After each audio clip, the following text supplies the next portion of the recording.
Hello student, good evening. कैसे आप लोग? मैं श्रवण सर आपके अपनी यूट्यूब चैनल फिर से आप लोग का स्वागत करता हूं। तो चलिए, हम लोग जो है ऐसे त्रिकोणमिति ऐसे शुरू किए थे और त्रिकोणमिति का परिचय और उससे संबंधित कुछ प्रश्नों को हम लोग हल किए थे।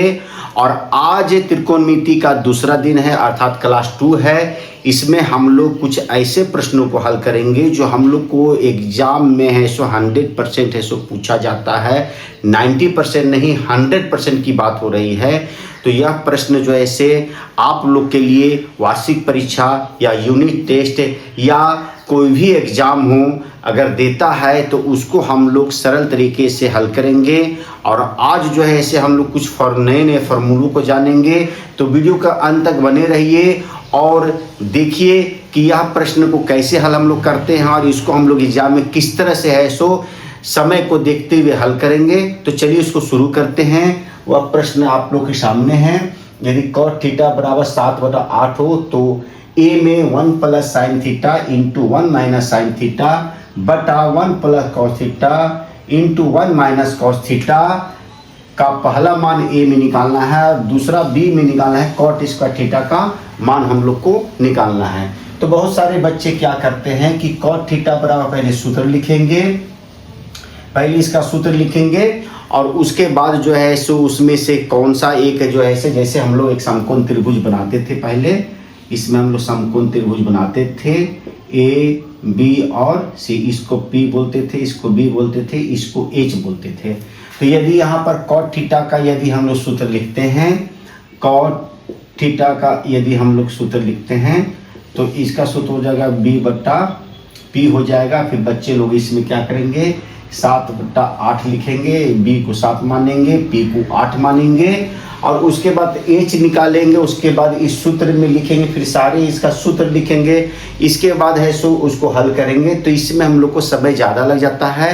तो हम लोग को 1-2 सूत्र याद रखना है और तुरंत इसको हल कर देना है। तो यहाँ पर हम लोग H नहीं निकालेंगे, डायरेक्ट हम लोग क्या करेंगे कि क्वेश्चन की ओर चलेंगे। पहला में जो है, पहला का 1 प्लस क्या है sine theta into 1 minus sine theta लिखेंगे यहाँ पर। और बटा में क्या दिया हुआ है, 1 plus cos theta into 1 minus cos theta ये दिया हुआ है। तो आप लोग सब जानते हैं a plus B into A minus B जो सूत्र होता है वह a square minus B square का होता है। कौन सा सूत्र होता है हम लोग का? तो a square minus B square बराबर होता है a plus B into A minus B होता है। यदि कोई पूछे a plus B into A minus B बराबर क्या होता है तो a square minus B square होता है। तो आज इसी का खेला हम लोग को है से इसमें है सो यूज करना है। तो देखिए यहाँ पर इसको a मानेंगे, इसको b मानेंगे, इसको a मानेंगे, इसको b मानेंगे, उसी तरह इसको a मानेंगे, इसको b मानेंगे, इसको a मानेंगे, इसको b मानेंगे। और देखिए यहाँ पर जो है a plus B A minus B है। तो a plus B A minus B बराबर a square minus B square लिखेंगे हम लोग। तो a की जगह हम कितना लिखेंगे, 1 का स्क्वायर हम लोग लिखेंगे। और b की जगह में क्या लिखेंगे हम लोग, साइन थीटा है। देखिए यहाँ पर b और यहाँ पर b सभी में से क्या लिखेंगे, साइन थीटा का यहाँ पर स्क्वायर लिखेंगे। उसी प्रकार नीचे देखिए, इसको a मानेंगे, इसको b मानेंगे, इसको a मानेंगे, इसको b मानेंगे।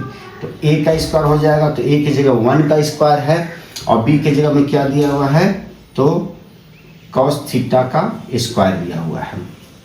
अब इसको हम लोग हल करेंगे, 1 का स्क्वायर 1 हो जाएगा माइनस साइन थीटा का स्क्वायर करेंगे तो साइन स्क्वायर थीटा हो जाएगा। उसी तरह 1 माइनस नीचे हो जाएगा कॉस स्क्वायर थीटा हो जाएगा। 1 का स्क्वायर 1 और कॉस थीटा का स्क्वायर करेंगे तो कॉस स्क्वायर थीटा हो जाएगा।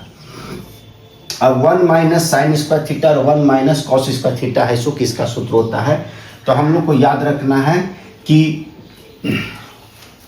1 minus sine theta 1 minus sine square theta बराबर होता है कॉस स्क्वायर थीटा और cos square theta 1 minus sine square theta बराबर होता है कॉस स्क्वायर थीटा और 1 माइनस कॉस स्क्वायर थीटा बराबर होता है साइन स्क्वायर थीटा। ये होता है सूत्र। तो देखिए यहाँ पर 1 माइनस साइन स्क्वायर आया है तो इसके जगह में हम लोग क्या लिखेंगे, कॉस स्क्वायर थीटा लिख देंगे। और नीचे हम लोग का 1 माइनस कॉस स्क्वायर थीटा के जगह में क्या लिख देंगे हम लोग, साइन स्क्वायर थीटा लिख दिए। ये लिख दिए। 1 माइनस साइन स्क्वायर बराबर क्या होता है कॉस स्क्वायर थीटा, तो 1 माइनस साइन स्क्वायर की जगह हम लोग कॉस स्क्वायर थीटा लिख दिए, और 1 माइनस कॉस स्क्वायर थीटा बराबर क्या होता है साइन स्क्वायर, तो इस पर साइन स्क्वायर थीटा। अब एक ये भी सूत्र बन गया यहाँ पर जो है से यदि कॉस स्क्वायर थीटा बट्टा साइन स्क्वायर जो थीटा होता है वो हम लोग का टेन स्क्वायर थीटा के बराबर होता है, अर्थात टेन स्क्वायर थीटा बराबर होता है कॉस स्क्वायर बट्टा साइन, टेन नहीं ये कॉट हो जाएगा, सॉरी यहाँ पर हम लोग क्या लिखेंगे कॉट स्क्वायर थीटा ये हो जाएगा। यदि ये साइन ऊपर रहता कॉस नीचे होता तो यहाँ पर ये टेन हो जाता है, तो इसके जगह में हम लोग लिख सकते हैं, क्या लिख सकते हैं कॉट स्क्वायर थीटा। अब देखिए कॉट स्क्वायर थीटा तो हम लोग ले आए, इस फॉर्मूला से ले आए। अब देखिए हम लोग को कॉट का मान दिया है, कितना दिया है 7/8 दिया हुआ है, यहाँ पर कितना दिया हुआ है 7, तो कॉट की जगह में हम लोग कितना लिख देंगे 7/8 लिख देंगे, और इसका स्क्वायर है तो स्क्वायर कर देंगे, तो यहाँ पर 7 का स्क्वायर कितना हो जाएगा 49 हो जाएगा, 8 का स्क्वायर 64 हो जाएगा, तो ये ए का मान हम लोग को निकल के आ गया। तो उम्मीद है कि आप लोग को ए का मान जो है इसे निकालने आ गया होगा। चलिए अब हम लोग बी की ओर चलते हैं। बी में हम लोग को पूछा जा रहा है कॉट स्क्वायर थीटा, तो यहाँ पर देखिए बी में कॉट स्क्वायर थीटा पूछ रहा है, तो यहाँ पर भी हम लोग कॉट स्क्वायर थीटा ही निकालें, तो सेम आंसर इसका उसी तरह आ जाएगा।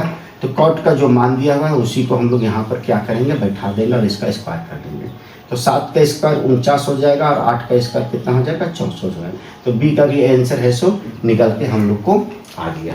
तो आप लोग को 4 सूत्र याद रखना है, पहला में ये सूत्र याद रहेगा, दूसरा में ये सूत्र याद रखना है, तीसरा में ये सूत्र याद रखना है, चौथा में ये सूत्र। अब ये सोचना नहीं कि सूत्र हम क्यों याद करें, क्योंकि आगे आने वाले जो हम लोग का एक्सरसाइज जो है 8.2 हो या 8.3 हो या 8.4 हो, एक एक्सरसाइज हम लोग का ऐसा है जिसमें ये सूत्र हम लोग को याद करना ही करना है, और इससे भी एक प्रश्न हम लोग को एग्जाम में आता है। तो इसको है सो आप लोग को अभी याद कर ले या बाद में याद कर ले, इससे कोई फर्क नहीं पड़ता है, लेकिन आप लोग यदि यहाँ पर इस रूल के अनुसार बनाते तो उसमें भी आंसर आता, लेकिन उसमें बहुत सारे पेज हम लोग का है सो लगता और आगे लॉन्ग है सो ये बनता। तो आप लोग अगर ये सूत्र याद कर लेते हैं तो ये प्रश्न आप लोग है सो बहुत ही जल्द है सो एग्जाम में हल कर सकते हैं, इससे समय की आप लोगों की बचत होगी। तो यदि आप लोग को यह समझ में आ गया है, इस क्वेश्चन का हल यदि समझ में आ गया है बच्चे लोग, तो मेरे लिए एक लाइक कर दे, शेयर कर दे, और जो बच्चे पहली बार मेरी इस वीडियो में बने हुए हैं सबसे पहले मेरे चैनल को सब्सक्राइब करें, और मेन चीज़ बेल बटन दबाना ना भूलें, ताकि आने वाले वीडियो का नोटिफिकेशन आप लोग को समय से मिल सके और एग्जाम में आप अच्छे अंक ला सके। तो चलिए फिर मिलते हैं नए वीडियो के साथ, तब तक के लिए have a nice day, take care.